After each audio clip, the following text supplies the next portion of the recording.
তৃণমূল মুখপাত্র কুণাল ঘোষ আজ এক সাংবাদিক বৈঠকে শুভেন্দু অধিকারীকে তীব্র আক্রমণ করেন। তিনি বলেন, শুভেন্দু রাজনৈতিক চরিত্রহীনতার পরিচয় দিয়েছেন।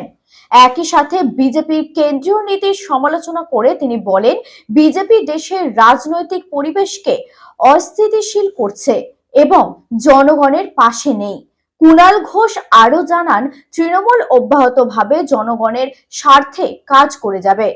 মানুষ ভোট দিচ্ছেন এবং সেই জায়গায় দাঁড়িয়ে লোকজন নেই, জনসমর্থন নেই। কিছু জায়গায় নাটক করার চেষ্টা করেছে বিরোধীরা। এদিকে এসে হামলা করেছে তৃণমূলের উপরে, খুন জখমের রাজনীতি। এই বিরোধীরা, এই বিজেপি মরিয়া হয়ে হারবে জেনে গোহারা হারছে, সেই জন্য আক্রান্ত হচ্ছে তৃণমূলের কর্মীরা, খুন করা হচ্ছে। এগুলো বিজেপির কীর্তি। তৃণমূল কংগ্রেস উন্নয়নের উপর ভরসা রেখে, আস্থা রেখে, মানুষকে বিশ্বাস রেখে ভোট করছে। বিজেপির লোক নেই, জোর নেই। অধিকাংশ জায়গায় তাদের ভোটার তো দূরের কথা, তাদের বুথে তাদের লোকজন দিতে পারে না, কোনো সংগঠন নেই। কোথায় সিপিএম? এই মিডিয়া, সোশ্যাল মিডিয়ায় যত বড় বড় কথা, বা এই বামপন্থীরা বা তাদের সব নানা রকম জোটমোট যেখানে যা করেছে, ফলে বিরোধীরা ভিত্তিহীন অভিযোগ, নাটক, নাচতে না জানলে উঠোন বাঁকা। তারা জানে গোহারা হারবে, ছখানাতেই হারবে। সেই জায়গায় দাঁড়িয়ে বিরোধীরা এই ভিত্তিহীন অভিযোগ, কোথাও নিজেরাই মরিয়া হয়ে ফলস ভোট দিতে গিয়ে ধরা পড়ছে। লোক নেই, জন্যেই নিজেরা ওইসব কীর্তি দরজা বন্ধ করে ওইসব করতে যাচ্ছে। ভাবছে কেন্দ্রের নির্বাচন কমিশন, কেন্দ্রীয় বাহিনী রয়েছে, বিজেপির প্রার্থী সে নিজে তিনি এইসব বিতর্কে জড়াচ্ছেন। তৃণমূল কংগ্রেস অত্যন্ত কর্মীরা যারা বুথ আগলে ছিলেন, যারা সংগঠনের, তারা ধৈর্য, কোনো প্ররোচনায় পা দেননি। ধৈর্য রেখে যে ভোট প্রক্রিয়া যেভাবে স্বাভাবিকভাবে হয় সেই ব্যবস্থা করেছে। ভাটপাড়ায় যেটা হয়েছে সেটা সম্পূর্ণভাবে বিজেপির আক্রমণে তৃণমূল কর্মী খুন। কারণ নৈহাটি কেন্দ্র বিজেপি হারতে চলেছে। এই যে হারতে চলেছে, এই মরিয়া হয়ে ওদের ভরসা হচ্ছে কেবল ওই বোমা, গুলি, হিংসা, রক্তপাত, সেই কাজগুলো করেছে। এই উত্তেজনা তো ওখানে কে করে, তারা কারা, এই প্রত্যেকটি নাম বহু চর্চিত। গোটা এলাকার মানুষ জানেন, বাংলার মানুষ জানেন ওখানে কে করে এসব, জানে হারতে চলেছে। সেই কারণে তৃণমূল কর্মী তার প্রাণ নিয়ে নিল এরা। অন্যদিকে মাদারিঘাটে বিজেপি প্রার্থী গাড়ি ভাঙচুর হয়েছে, অভিযোগ করছে পরিবর্তনে যে কেন্দ্রীয় বাহিনীকে অপব্যবহার করছে পুলিশ। বিজেপি বলছে কেন্দ্রীয় বাহিনী কি করছে? বিজেপি প্রার্থী আরে লোক নেই, জোর নেই। বিজেপি মাদারিহাটে বিজেপিকে যারা সাময়িকভাবে বিভ্রান্তির শিকার হয়ে বিজেপিকে ভোট দিয়েছিলেন, তারা বাস্তবটা বুঝতে পারছেন যে উন্নয়নের সময় মমতা ব্যানার্জির সরকার পাশে, আর বিজেপি ভুল বুঝিয়ে চলে যায়, তারা নেই। তো এইসব করতে গিয়ে বিজেপি জনবিচ্ছিন্ন হয়ে গেছে। ওই এলাকার বিজেপি করেন এমন বেশ কিছু নেতা, সংগঠক, তারা তো বিজেপির প্রতি বীতশ্রদ্ধ হয়ে মানুষকে বলেছেন আর বিজেপিটাকে ভোট দেবেন না। তো ফলে বিজেপি সেইখানে একটা দেউলিয়া অবস্থা হয়েছে। তাদের নেতারাই তো কেন্দ্রীয় বাহিনী বলে আমাদের হুমকি দেয়, কেন্দ্রের নির্বাচন কমিশন ভোট করবে, কেন্দ্রীয় বাহিনী পাঠাবো। এখন আবার কাঁদছে কেন্দ্রীয় বাহিনী কি করলো। এরা চায় কি? এদের লোক নেই, জোর নেই, বাংলার স্বার্থে মানুষের পাশে দাঁড়াবার কোনো নীতি নেই। বাংলার টাকা বন্ধ, বাংলার নামে কুৎসা, বাংলার বিরোধিতা, শত্রুতা করা এদের নীতি। তো এরা কী ভাবে যে কেন্দ্রীয় বাহিনী কি ওদের বুথে ঢুকে ঢুকে ভোট দিয়ে দেবে, সেইটা শুধু এরা বাকি রাখছে। শিশু পাচারে এবার রাজ্য থেকে দুজন বেরিয়ে এলো বিহার যোগ। শিশু পাচারকারীদের ক্ষেত্রেও কি মুক্তাঞ্চল হয়ে উঠছে রাজ্য? এই কথায় কথায় কোনো একটা ধরা পড়লেই মুক্তাঞ্চল যদি আপনাদের একটা বিশেষণ হয়ে যায়, তাহলে যে অন্য সময় যখন যেগুলো হতো তাহলে তো বলতে হয় মুক্তাঞ্চলই ছিল। সিপিএম জমানায় শুধু সুন্দরবন এলাকা থেকে কজন মহিলা পাচার হয়েছে সিপিএম নেতাদের জিজ্ঞেস করুন না, সেই হিসাবটা দিতে বলুন এবার। যদি সামাজিক কোনো অপরাধ হয়ে থাকে, যেটাই হচ্ছে সেটা আপনারা ব্রেকিং চালিয়ে দিয়ে বলছেন, তাহলে কি মুক্তাঞ্চল হয়ে গেল? মুক্তাঞ্চল মানে বোঝেন? মুক্তাঞ্চল কি? এই শিশু পাচারে বিজেপির নেতা নেত্রীরা কবছর আগে জড়িত ছিল, তাদের নাম আছে। এই একই অপরাধ দেখুন, তাহলে বিহার কানেকশন বেরোচ্ছে। এই অপরাধ অন্য রাজ্যে হচ্ছে, যেটা খারাপ সামাজিক অপরাধ, তার সঙ্গে জড়িয়ে রাজ্যকে বদনাম করার খেলা, এটা কতদিন ধরে চলতে পারে? এটা এই রাজ্যটা তো ভারতবর্ষের বাইরে নয়, সমাজের বাইরে নয়, এখানে প্রচুর ভালো কাজ হয়। তার মধ্যে যদি সামাজিক অপরাধ যেগুলো যুগ যুগ ধরে চলে এসছে, কমে গেছে কিন্তু আছে, সেখানে যদি কেউ কোনো অপরাধ করে এবং পুলিশ ধরছেও, একটা অপরাধ হলেই তাহলে কি মুক্তাঞ্চল হয়ে গেছে? এটা কোনো কাজের কথা হলো? সিতাইয়ের আজকে বিভিন্ন এলাকায় দেখা গেছে যে সেন্ট্রাল ফোর্সের সঙ্গে তৃণমূল জড়াচ্ছে। সেন্ট্রাল ফোর্সকে বিজেপি রাজনৈতিক উদ্দেশ্য প্রণোদিতভাবে যদি ব্যবহার করতে চায়, তো তাহলে সাধারণ মানুষ সেখানে আপত্তি জানাতেই পারেন, বাকিটা ওখানকার স্থানীয় নেতারা বলবেন। বিজেপি চাইছে ওদের সংগঠন নেই, ওদের গণসংগঠন কি, শাখা সংগঠন কি, ওদের ছাত্র, যুব, মহিলা, বুথ, জেলা, এসব তো নেই। ওদের হচ্ছে সিবিআই, ইডি, এনআইএ, কেন্দ্রীয় বাহিনী, কেন্দ্রের বিভিন্ন কমিশন, এইগুলো হচ্ছে ওদের শাখা সংগঠন। তা ভোট এলে ওরা ভাবে এই শাখা সংগঠনগুলো ওদের ভোট দিয়ে যেতে হবে, তো সেই জায়গাটা তো যে কোনো মানুষই আপত্তি করবে। সেন্ট্রাল ফোর্সকে বিজেপি রাজনৈতিক উদ্দেশ্য প্রণোদিতভাবে যদি ব্যবহার করতে চায়, তো তাহলে সাধারণ মানুষ সেখানে আপত্তি জানাতেই পারেন, বাকিটা ওখানকার স্থানীয় নেতারা বলবেন।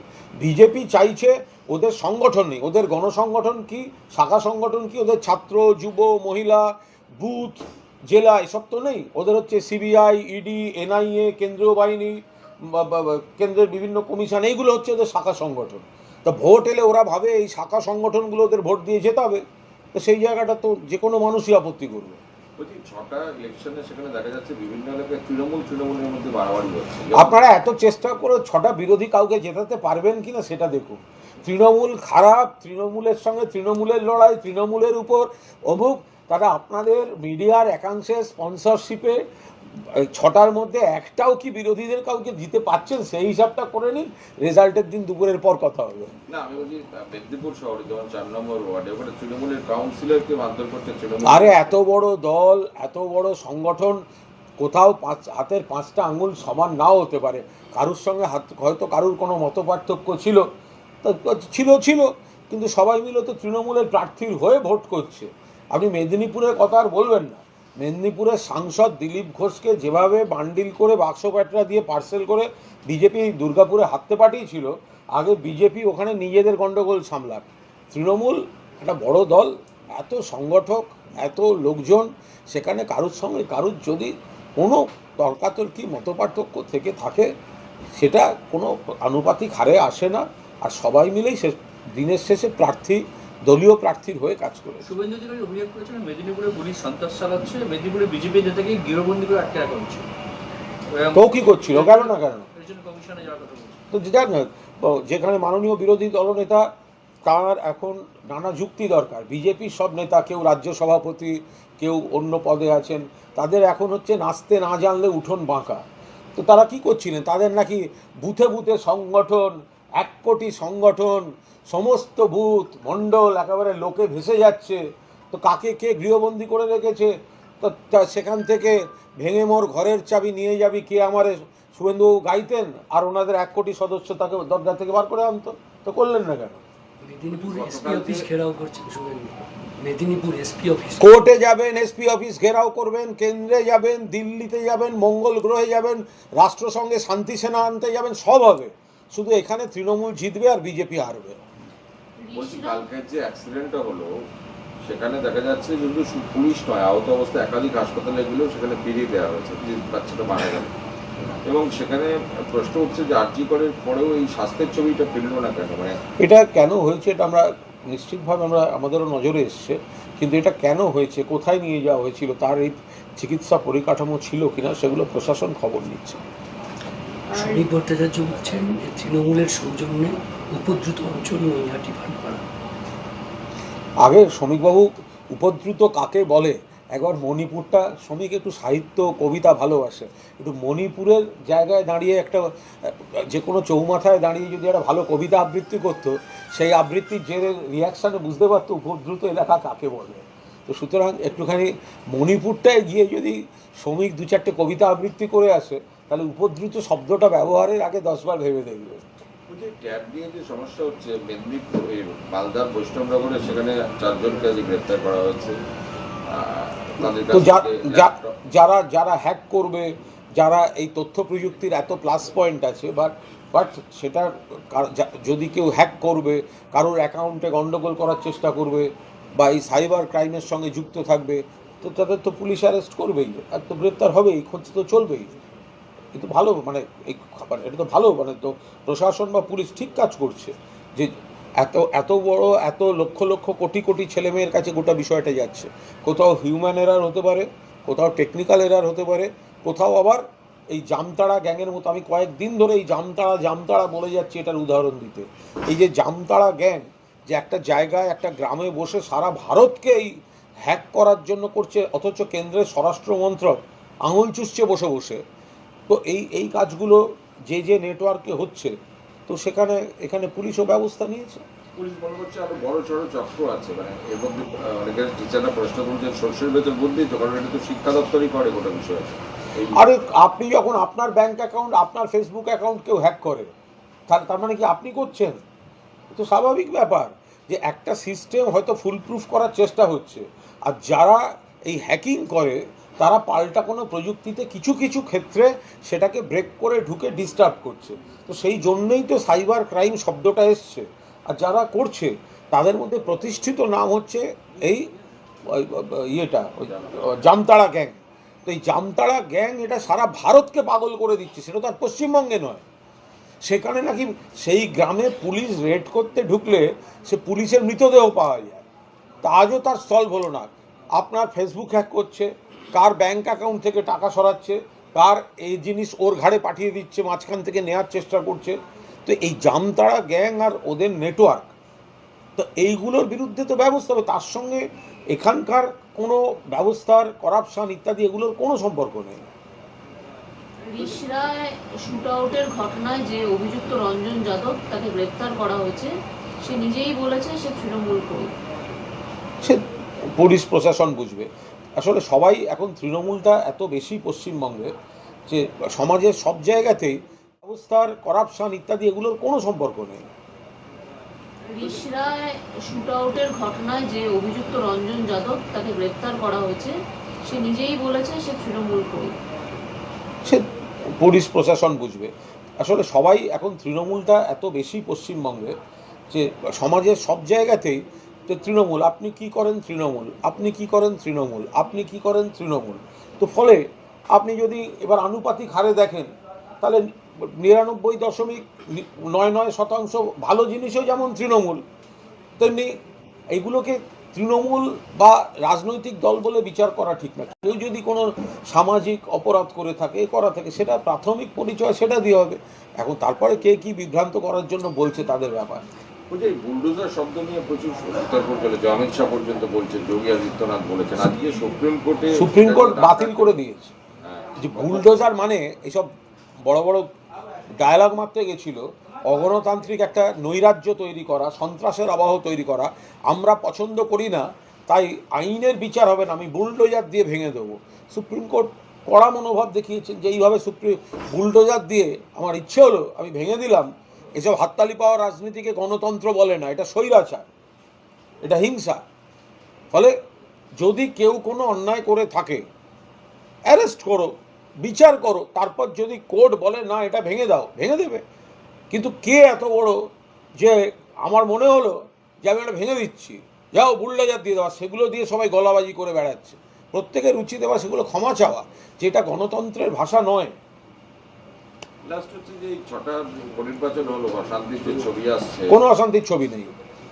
মানে কোথায় বিচ্ছিন্ন বিরোধীরা নাচতে না জানলে উঠোন বাঁকা নানা রকম নাটক করার চেষ্টা করেছে। না, তারা বলছেন যে রাজ্যে কি মানে সন্ত্রাসমুক্ত বা মানে ঝামেলা মুক্ত নির্বাচন দেখা যাবে। কারা বলছে? তাদের দলের লোক কোথায়? আমি তো আবার বলছি, নাচতে না জানলে উঠোন বাঁকা। আমার তো মনে হয় বিরোধীরা পুরো পেরে উঠছে না, তাদের সামনে রেখে না লড়ে কোনো মিডিয়া নিজেরা প্রার্থী দিলে এদের থেকে বেশি ভোট পাবে। গত কয়েক বছরে তৃণমূল কংগ্রেসের বেশি খুন হয়েছে। শ্রমিক ভট্টাচার্যের অভিযোগ যে ভাটপাড়ায় তৃণমূলকে খুন করেছে। তা নিজেরা মেরে আমাদের নাম দিয়েছে, তো কি আর স্বীকার করবে? তার জন্য ওটা ওকে বলতে হবে যে অন্য কথা বিভ্রান্ত করার জন্য। বিজেপি ওখানে হালে পানি পাচ্ছে না, তৃণমূলকে মেরেছে, জানে ভোটে হারবে নৈহাটিতে, সেখান থেকে নজর ঘোরাবার জন্য রাগ মেটাতে এসব করেছে। আচ্ছা, আবাস দুর্নীতির অভিযোগ নিয়ে বিক্ষোভ এবং ক্ষোভ প্রকাশ বিভিন্ন জায়গায়, ওই প্রত্যেকটা আপনারা দেখান, যতগুলো বিক্ষোভ যেখানে আছে সেগুলো আপনারা নিশ্চিতভাবে টেলিকাস্ট করুন। এবং আমরা যেটা বারবার বলে দিচ্ছি, যেটা কেন্দ্রের আবাস যোজনা একটা নয়া পয়সা দেয়নি, এটা 100% স্টেট ফান্ডিংয়ের বাংলার বাড়ি থেকে 11 লক্ষ বাড়ি এই ফেজে মমতা ব্যানার্জি করে দিচ্ছেন। এরকম অনেক ঘটনা আছে যে কেউ হয়তো 3-4 বছর আগে বাড়ির আবেদন করে রেখেছিল, তখন হয়তো কাঁচা বাড়ি ছিল, এই এত বছর কেন্দ্র দেয়নি, এই করেনি, করতে করতে কেউ একটা ঢালাই করেছে, ফলে এখন হয়তো সে পাবে না, কিন্তু তার মানে সে যখন আবেদন করেছিল সেটায় কোনো ভুল ছিল না, ফলে এখন আবার ওই ঢালাইটার কারণে হয়তো সে পাবে না। তার মানেই দুর্নীতি, স্বজন পোষণ, এটা দিয়ে একটা বাতাবরণ তৈরি করে মেলাইন করার চেষ্টা হচ্ছে। ফলে যে বিজেপি বা যে সিপিএম যারা চায় না এই কাজগুলো হোক, তারা মেলাইন করার জন্য এই ধরনের নাটক করছে। আপনারা দেখাচ্ছেন, আপনারা দেখান, এলাকার মানুষ সঠিক জিনিসটা বুঝবেন এবং তৃণমূলকে ভোট দেবেন। আচ্ছা, ডাব্লিউবিটিসি সংস্থা কর্মীদের বেতনের 10% টাকাও জোগাড় করতে পারছে না এই সংস্থা। 10% বেতন কম ঢুকলো প্রত্যেক কর্মীর অ্যাকাউন্টে। এটা আমার মনে হয় খুব স্পষ্ট বিষয় রয়েছে যে এই যে রাষ্ট্রায়ত্ত সংস্থাগুলি পরিবহনের, এখানের পুরো বেতনটা সরকার দেয় না, এখানে সরকার দেয় একটা মেজর পার্ট, আর বাকি অংশটা সেই সংস্থাকে তার আয় থেকে দিতে হয়। এই সংস্থাগুলির মধ্যে দুটি সংস্থা তার আয় ঠিকঠাকভাবে সেখান থেকে তুলতে পারছে, আবার এমন সংস্থা আছে যারা সেটা তুলতে পারছে না, তাদের কন্ট্রিবিউশনটা সমস্যা হচ্ছে। এটা দীর্ঘদিন ধরে সিপিএম আমল থেকে যেভাবে লোক ঢুকিয়ে দিয়ে গেছিল, বিজ্ঞান বহির্ভূতভাবে প্রয়োজনের অধিক যেভাবে লোক ঢোকানো হয়েছিল, ক্যাডারদের ঢোকানো হয়েছিল, কমরেডদের ঢোকানো হয়েছিল, মাথা ভারী করে দেওয়া হয়েছিল, সেই ফলগুলো এখন এরা ভুগছে। যে এটা তো রাজ্য সরকারের যেটা দেওয়ার কথা সেটা রাজ্য সরকার দিচ্ছেন, কিন্তু সেই সংস্থার নিজের আয় থেকে যে অংশটা দেওয়ার কথা সেই অংশটা সেই সংস্থা দিতে পারছে না। ফলে তাদেরকেও নিজেদের পায়ে দাঁড়াতে হবে, তাদেরকেও রেভিনিউ বাড়াতে হবে, পারফর্ম করতে হবে, মানুষকে পরিষেবা দিতে হবে।